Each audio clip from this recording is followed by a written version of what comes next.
Le ministre de la Justice de l'Alberta a dévoilé hier son plan pour lutter contre le programme de rachat d'armes à feu d'Ottawa. Plus de 2500 marques et modèles d'armes à feu dites d'assaut sont désormais interdites au Canada et le programme de rachat volontaire vise à indemniser les particuliers et les entreprises qui remettent ces armes. Il y a une période d'amnistie, mais après octobre de l'an prochain, toute personne encore en possession d'une arme à feu interdite risque d'être poursuivie pour possession illégale. Le gouvernement de l'Alberta qualifie le plan fédéral d'attaque contre les droits des Albertains. The federal government's approach will not have any impact on gun crime here in this country. We know that nearly all violent gun crime in Canada is not committed by legal firearm owners, but by those who obtain weapons illegally through our nation's porous borders. Turning previously legal firearms into prohibited ones does nothing to make our streets safer. Alors, pour en discuter, je reçois Pierre-Yves Bordua, ancien sous-commissaire de la GRC et président de PY Public Safety Management. Monsieur Bordua, bonsoir. Merci d'être avec nous ce soir. Bonsoir. Alors, l'Alberta souhaite prendre toutes les mesures raisonnables pour s'assurer que ni le gouvernement provincial, ni aucune entité provinciale ne participe à la mise en œuvre de la politique fédérale. Qu'est-ce que ça va signifier pour les forces policières en Alberta qui sont chargées de faire respecter une loi fédérale contredite par cette directive provinciale? Il y a deux volets à ça. Premièrement, ce qui est intéressant, c'est que la police provinciale, étant donné pour l'Alberta que la GRC fait partie de la dynamique, la GRC ne s'est pas prononcée ouvertement pour ou contre en faveur de ce qui était annoncé par le ministre. Par contre, l'Association des directeurs de police du Canada s'est prononcée en disant simplement que le gouvernement fédéral, en parlant de cette politique publique-là, devrait donner des détails additionnels, à savoir quels seront les rôles spécifiques des services policiers dans l'application de cette loi-là. Est-ce que les services policiers, par exemple, vont prendre possession des armes à feu, vont se charger de détruire ces armes-là, de faire tout le volet administratif?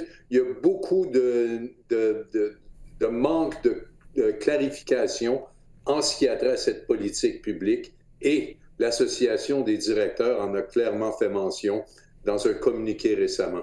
Oui, parce que la police provinciale de l'Ontario, elle, a refusé de participer au programme de rachat d'armes à feu. D'autres forces de police ont indiqué qu'elles n'avaient pas non plus l'intention d'y participer.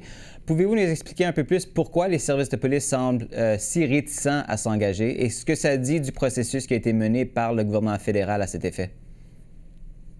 Numéro un, c'est évidemment le fardeau de travail que les corps policiers un peu partout à travers le pays doivent gérer. C'est-à-dire qu'on n'a qu'à se promener à l'intérieur de municipalités. Le problème, par exemple, des sans-abri, des violences au niveau public, les drogues qui sont visibles dans les endroits publics, tout le volet de la santé mentale et du fait que les policiers sont à plusieurs occasions les premiers répondants. Dans ce contexte-là, les corps policiers à travers le pays sont surchargés et encore une fois, donner un fardeau additionnel de l'application de cette politique publique-là soulève du questionnement de la part des organisations policières. Et il a été recommandé, entre autres, par certaines organisations de mandater pour l'administration et la gestion de ce nouveau programme, une organisation complètement séparée, telle que, par exemple, Post Canada ou une autre organisation possible. Le gouvernement fédéral a lancé un projet pilote du programme de rachat en Nouvelle-Écosse. C'était en septembre. Les résultats officiels n'ont pas encore été publiés, mais selon un conseiller municipal, la police aurait racheté jusqu'à 22 armes à feu illégales. Qu'est-ce que vous pensez de ce chiffre? Oui. Le premier chiffre, c'est que l'objectif visé était d'environ, si je me rappelle bien, environ 200. Exact, oui. On a 22 qui ont été rapatriés. Donc, à ce moment-là, il y a un manquement au niveau de la communication, possiblement, que les gens n'ont pas bien compris. Et si les gens ont bien compris, c'est que les gens n'adhèrent pas nécessairement à cette politique, puisqu'ils se considèrent, eux, comme des propriétaires légitimes d'armes à feu qui ont été achetées dans un cas qui était évidemment légitime aussi. Et dans ce contexte-là, on pousse énormément pour indiqué au gouvernement, différents paliers gouvernementaux, qu'il n'y a pas nécessairement une volonté commune de pouvoir retourner ces armes-là. Et si on admet que la violence par arme à feu, c'est un problème important, dans quelle mesure, selon vous, est-ce que ce programme de rachat du fédéral, c'est une réponse appropriée et peut-être surtout efficace? Ben, c'est une réponse, c'est un des outils. Évidemment, l'Association des directeurs canadiens a, eux, indiqué qu'ils ne sont pas contre la vertu. Ils reconnaissent que c'est possiblement un outil, mais par contre, tout le renseignement criminel au cours des dernières années a clairement démontré que l'utilisation d'armes qui sont entrées illégalement au pays par la contrebande sont, dans la majorité des cas, des armes qui ont été obtenues illégalement.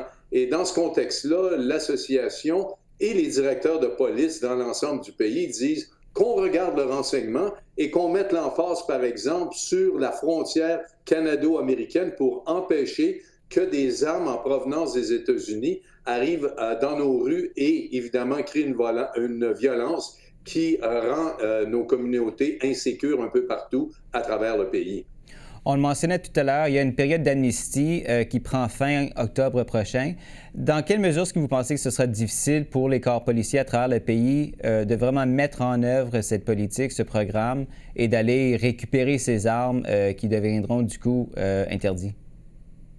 Ben, en fait, tout le détail du programme, de la façon dont le programme va opérer et qu'est-ce que ça veut dire pour les forces de l'ordre, demeure à être déterminé, mais il est certain que les directeurs dans l'ensemble du pays ont clairement démontré qu'ils ont d'autres priorités opérationnelles que d'administrer et de récupérer ces armes-là.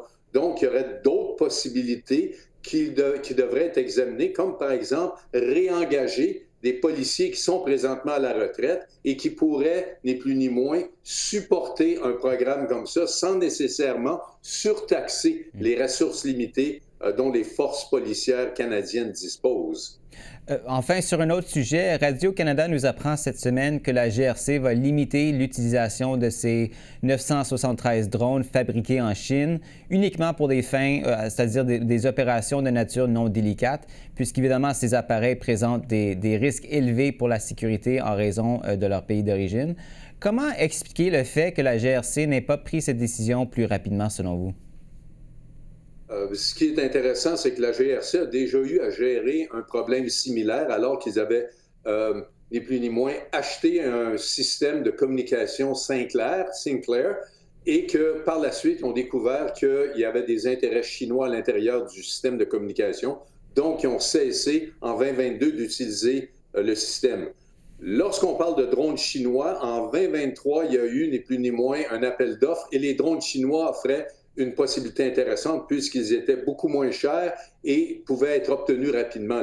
La GRC a ni plus ni moins acheté plusieurs de ces drones-là et le problème demeure quand même qu'il y a toujours un risque de coulage par ce qu'on appelle un backdoor technique qui permettrait par exemple à des autorités étrangères d'obtenir du renseignement sans que l'utilisateur soit au courant que les renseignements sont communiqués. Et dans ce contexte-là, il est certain que la GRC limite l'utilisation, comme vous l'avez mentionné. Donc, il n'est pas question que la GRC utilise ces drones-là dans des déploiements tactiques pour la protection des personnes de marque ou encore le long de la frontière canado-américaine, puisque nos voisins du Sud, les Américains, ont clairement démontré qu'ils ne voulaient absolument rien savoir d'utiliser ce type de drone-là le long de la frontière. Donc, ça présente pour la GRC un problème opérationnel important.